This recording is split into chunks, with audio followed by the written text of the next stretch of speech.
O início da guerra interior. Conheça seus inimigos. Desde os primórdios da existência humana, o mal habita nas sombras do coração. Não com dentes e garras, mas com sussurros sedutores que se infiltram pela mente.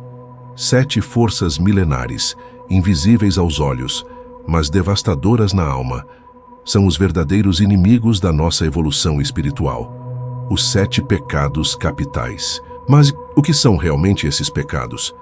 Seriam meras atitudes condenadas por uma moral religiosa? Ou seriam arquétipos de destruição interna que corroem o espírito humano? Luxúria, gula, avareza, ira, inveja, preguiça, soberba. Cada um deles representa um desequilíbrio, uma distorção de um desejo natural. Por trás da luxúria, existe o desejo de conexão. Na gula, o anseio por preencher vazios. Na avareza, o medo da escassez. E assim por diante. Não são pecados no sentido simplista, são sintomas de um mal maior, a desconexão com o propósito da alma. O verdadeiro campo de batalha não é fora de nós, está no íntimo. E é por isso que essa guerra precisa de estratégia, disciplina e conhecimento oculto. Muitos tentaram vencê-los com força de vontade, mas fracassaram. Porque não se trata apenas de força, mas de consciência. Neste roteiro, revelaremos uma estratégia para derrubar os 7 pecados capitais em 7 dias. Cada dia será dedicado a um deles. Cada pecado será confrontado com sua virtude oposta. E mais do que técnicas, você será desafiado a entrar em contato com suas sombras. Antes de começarmos o primeiro dia, precisamos entender uma coisa. O maior truque dos pecados é fazer você acreditar que eles são parte de quem você é. Eles se escondem em hábitos, justificativas e até mesmo em virtudes distorcidas. A soberba pode se vestir de autoconfiança. A preguiça pode parecer autocuidado. A avareza, prudência. A gula, prazer. A luxúria, amor. A ira, justiça. A inveja, ambição. Mas tudo isso é ilusão. Para vencê-los, você precisará despir a alma, estar disposto a olhar para dentro sem máscaras, encarar verdades que talvez nunca tenha admitido. A pergunta que você deve se fazer agora é: você está pronto para isso? A cada dia você receberá um desafio espiritual, uma prática específica, uma reflexão profunda, um espelho para a sua alma. E a promessa é clara: se você seguir fielmente o processo, no 7º dia, você será outra pessoa. Prepare-se para um mergulho nas sombras, pois só quem conhece as trevas pode verdadeiramente alcançar a luz. Amanhã o primeiro desafio começa com o pecado mais instintivo, a luxúria. Primeiro dia, a luxúria, o fogo que consome a alma. A luxúria é um fogo, mas não o fogo sagrado que ilumina e aquece. É um incêndio descontrolado que devora, queima e transforma o sagrado em carne, o amor em obsessão, o toque em vício. Ela é a distorção do desejo, um desejo que deveria nos conectar ao outro, mas que nos transforma em devoradores de prazer. Na era digital, a luxúria está em todos os lugares. Ela se esconde nos algoritmos das redes sociais, nas mensagens subliminares das propagandas, nos vídeos de consumo rápido. Somos condicionados a desejar o corpo, o prazer, a excitação, sem alma, sem propósito, sem consequência. Mas o mais perigoso da luxúria não é o que ela nos mostra, e sim o que ela nos rouba, a sensibilidade da alma. Quanto mais mergulhamos em prazeres vazios, menos sentimos. O toque perde o significado, o olhar perde a profundidade. A conexão se transforma em contrato de conveniência. O primeiro passo para derrotar a luxúria é reconhecer sua presença silenciosa. Não se trata apenas de atos físicos. A luxúria pode estar nos pensamentos, nas fantasias recorrentes, no modo como olhamos para os outros. Ela transforma pessoas em objetos. Ela nos ensina a querer sem amar. A virtude que a destrói é a castidade. Mas aqui, não falamos da castidade como abstinência. Falamos da castidade como pureza de intenção, como presença verdadeira. como a capacidade de se conectar com o outro, não por desejo de posse, mas por desejo de comunhão. Desafio do primeiro dia, a reconexão com o sagrado. Hoje você deve praticar o silêncio e a observação. Observe seus pensamentos. Veja como sua mente reage a imagens, palavras, pessoas. Perceba onde a luxúria se manifesta. Ela é sutil. Muitas vezes, age sem que você perceba. Em seguida, escolha um gesto de pureza. Pode ser um elogio sem intenção oculta, um abraço com afeto genuíno, uma conversa onde o outro se sinta visto e não apenas desejado. O objetivo é transformar o desejo em presença. Ao final do dia, reflita: quantas vezes sua mente tentou transformar alguém em objeto? E quantas vezes você escolheu a conexão ao invés do consumo? Essa batalha não será vencida em um único dia, mas a cada escolha consciente, o fogo da luxúria perde força. E algo começa a nascer em seu lugar. A capacidade de amar com o coração e não com os olhos. Amanhã, enfrentaremos outro vício milenar, a gula, e descobriremos como o ato de comer pode esconder um abismo emocional sem fundo. Segundo dia, a gula, o abismo que não se preenche. A gula não é apenas o excesso de comida. É o reflexo de uma alma que tenta preencher um vazio com o que está fora. É um desejo insaciável de consumo, não apenas de alimentos, mas de tudo o que possa anestesiar a dor interna. Distrações, prazer, conforto imediato. A gula é o grito silencioso de quem perdeu o contato com o próprio espírito. Vivemos em uma era de abundância artificial. Supermercados lotados, entregas em minutos, fast food na esquina e dopamina servida em bandeja nas redes sociais. Mas quanto mais temos, mais queremos. E quanto mais queremos, menos nos satisfazemos. A gula é um buraco negro emocional. Não importa o quanto se consuma, nunca será o suficiente. A raiz da gula é emocional. Muitas vezes, ela surge da ansiedade, da tristeza, do tédio ou do medo. Comer torna-se uma fuga, um conforto momentâneo, um ritual de esquecimento. Mas no fundo, cada mordida sem consciência nos distancia mais da saciedade real, a paz interior. A virtude que derrota a gula é a temperança. A temperança é a arte do equilíbrio. É saber dizer basta, com gratidão. É perceber que o corpo não é um depósito de emoções, mas um templo que precisa de respeito e cuidado. Quando se pratica a temperança, cada refeição se transforma em um ato de presença, um rito sagrado de nutrição consciente. Desafio do segundo dia: o jejum da inconsciência. Hoje, você não fará jejum apenas de alimentos. Fará jejum de excessos inconscientes. Durante uma das refeições, pratique o comer consciente. Sente-se em silêncio. Observe o prato. Mastigue lentamente. Sinta cada sabor. Perceba a textura, o aroma, a temperatura. Não pense em nada além do momento presente. Em seguida, identifique quais são os gatilhos emocionais que despertam sua gula. Tédio, estresse, carência. Ao invés de recorrer à comida, escreva sobre o que está sentindo. Conecte-se com a raiz emocional. O verdadeiro alimento da alma não está no prato, mas na consciência. Quando você começa a comer com presença, descobre que menos é mais. Que o prazer não está no excesso, mas na profundidade da experiência. Ao final do dia, escreva: o que eu tento preencher com comida? E então responda: o que minha alma realmente precisa?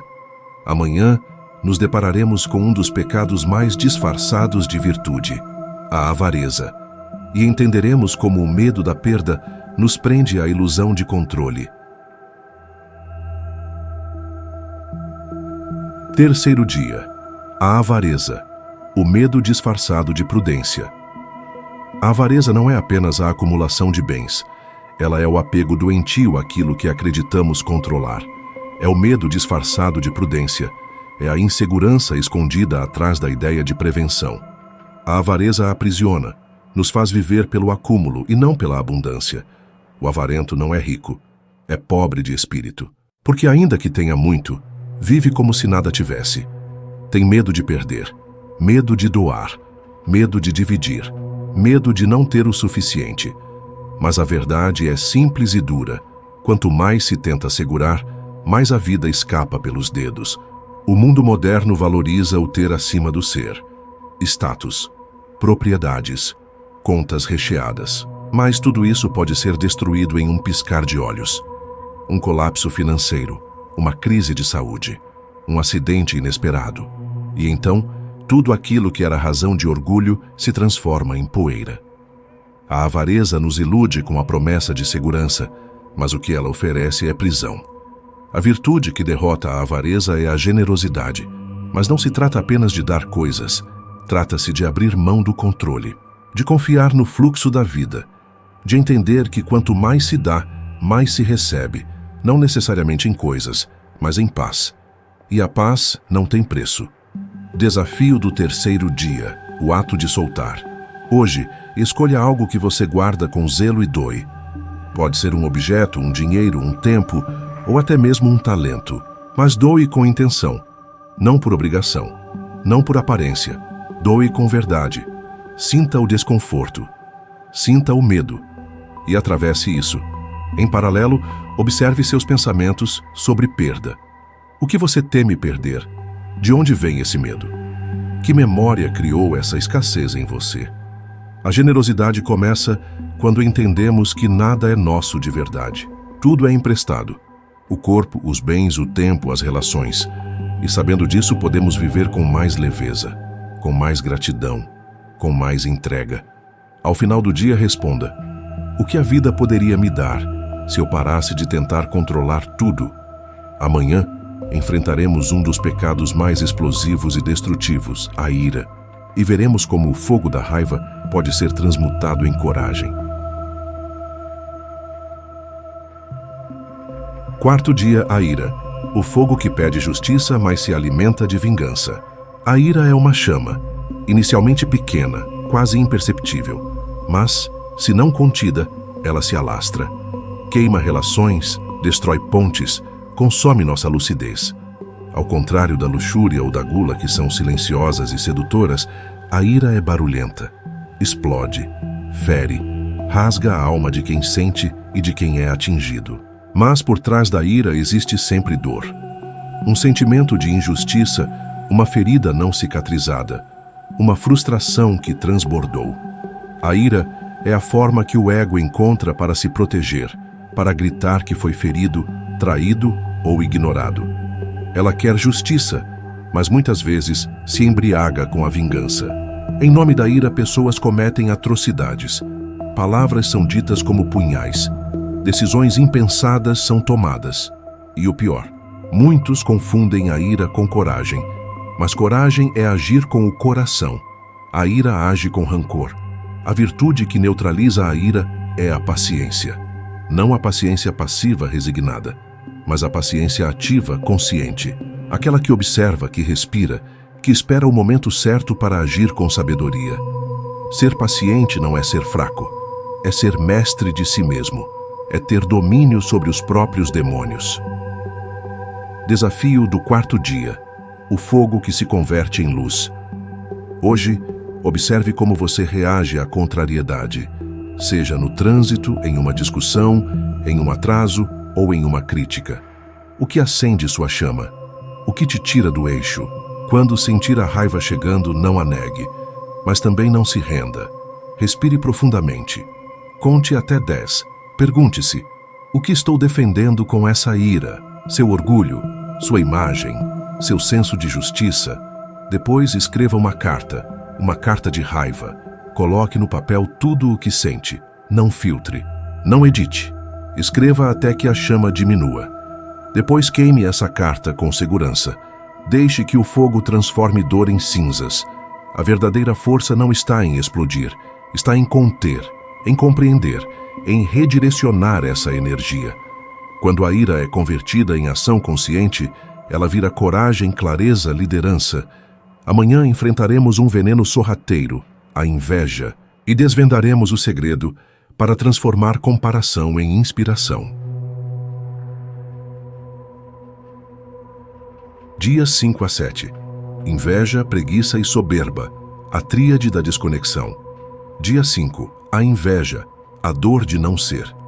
A inveja é o pecado do espelho. É quando olhamos para o outro e não suportamos o que vemos, não por ele ser melhor, mas por nos lembrarmos de tudo o que ainda não somos. A inveja é o sofrimento da comparação, a ferida de identidade, o grito silencioso de uma alma que perdeu o brilho próprio. Vivemos em tempos de exposição. Redes sociais projetam vidas perfeitas, corpos ideais, conquistas inalcançáveis. E no fundo, uma pergunta lateja: por que eu não? A inveja surge quando esquecemos nossa própria jornada, quando deixamos de olhar para dentro. A virtude que dissolve a inveja é a admiração. Quando admiramos, nos conectamos. Quando invejamos, nos separamos. Admirar é reconhecer o valor do outro sem diminuir o próprio. Desafio do dia 5. Hoje, elogie alguém genuinamente. Elogie uma conquista, uma qualidade, um talento. Faça isso com verdade. E em seguida, escreva: quais qualidades admiro em mim mesmo? Dia 6. A preguiça, a ausência de propósito. A preguiça não é apenas o ato de não fazer. É a fuga da responsabilidade de viver plenamente. É o adiamento dos sonhos. É o sono da alma. Ela se disfarça de descanso, mas é desânimo. Não do corpo, mas do espírito. Quantas ideias você teve e não executou? Quantas vezes adiou o que era importante? A preguiça mina nossa evolução. Ela nos coloca em modo de espera. E quem espera demais apodrece no próprio silêncio. A virtude que vence a preguiça é a diligência, a ação com propósito, a disciplina em movimento. Não é fazer por fazer, é agir com consciência. Desafio do dia 6. Escolha uma tarefa que vem adiando há dias, semanas ou até meses e execute-a hoje, sem desculpas. Depois, reflita: o que eu deixei de viver por causa da preguiça? Dia 7. A soberba, a ilusão de ser Deus. A soberba é o mais perigoso dos pecados, porque ela veste o ego com a roupagem de mestre. Ela faz com que a pessoa acredite que sabe mais, que é melhor, que está acima. Mas por trás dessa arrogância está o medo de ser comum, de ser visto como frágil, de ser vulnerável. A soberba isola, torna o ser humano inacessível e o afasta da maior verdade. Ninguém é completo sozinho. A virtude que destrói a soberba é a humildade. A humildade não é se diminuir, é se colocar no lugar certo. Parte do todo, aprendiz constante. Desafio do dia 7. Peça perdão a alguém, por algo pequeno ou grande, e reconheça publicamente uma falha sua. Isso é libertador.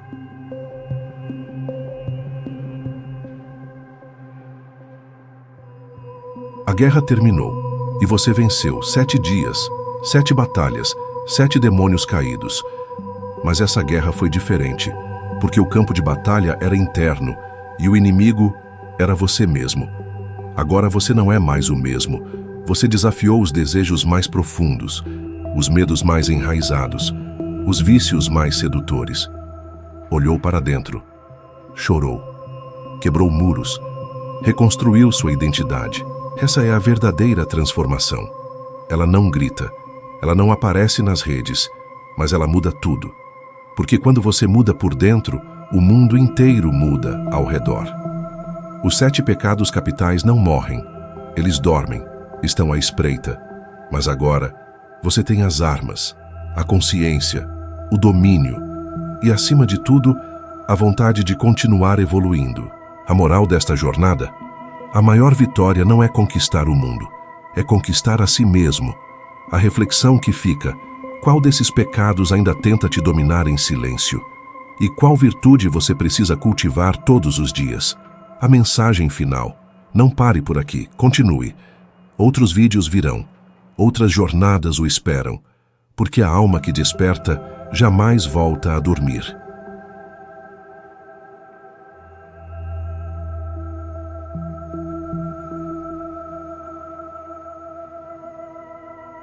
Obrigado por assistir esse vídeo.